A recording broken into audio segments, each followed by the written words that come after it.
And you'll notice that there is a control panel right here on this wall.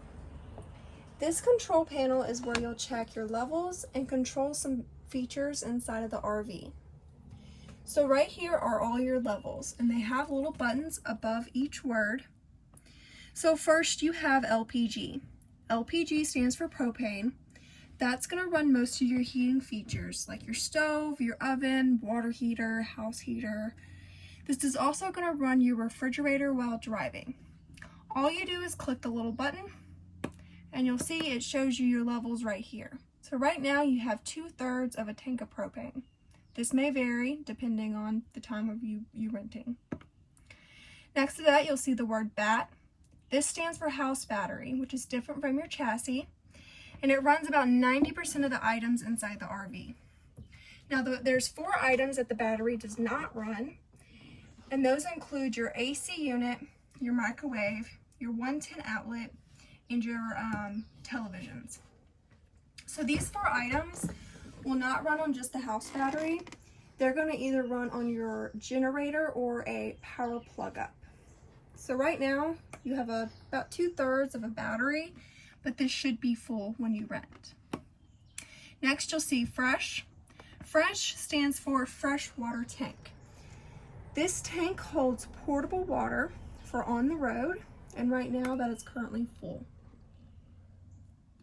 Next to that, you'll see black and gray. Black and gray are your holding tanks. So whenever you use the restroom, it's going to go down to your black tank. Whenever you wash your hands or take a shower, it's going to go down into your gray tank. So both of those levels are currently empty, and that will start to fill up whenever you wash your hands or use your bathroom. So that's how you check your levels. I would check those about once a day. Next to your levels, you'll see a generator. The generator is very easy to operate. You'll see a little scan right here. This will show you your hours. And next to it, you'll see this is where you will start your generator.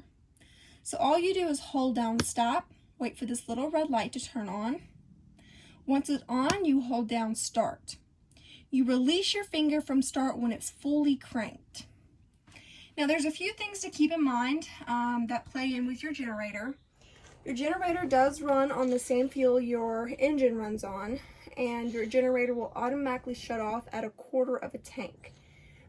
So just be cautious of that. That's just a safety feature to make sure you're not stranded anywhere. All right, below your generator, you'll see a water pump.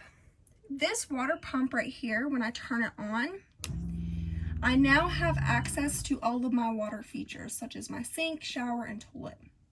What this water pump is doing is it's pulling water from your fresh water tank. Now make sure you turn it off when you're not using water, as it is a small motor that could possibly burn out. Next to your water pump, you'll notice that you have 2 different types of water heaters. You have a propane water heater and you have an electric water heater. Now your propane you can use anytime on your house battery or plugged up. But as far as electric goes, you have to use it with the generator or a power plug on. I would suggest turning on your either or of your water heaters about 25 to 30 minutes before you want to take a hot shower. So that's that for the control panel.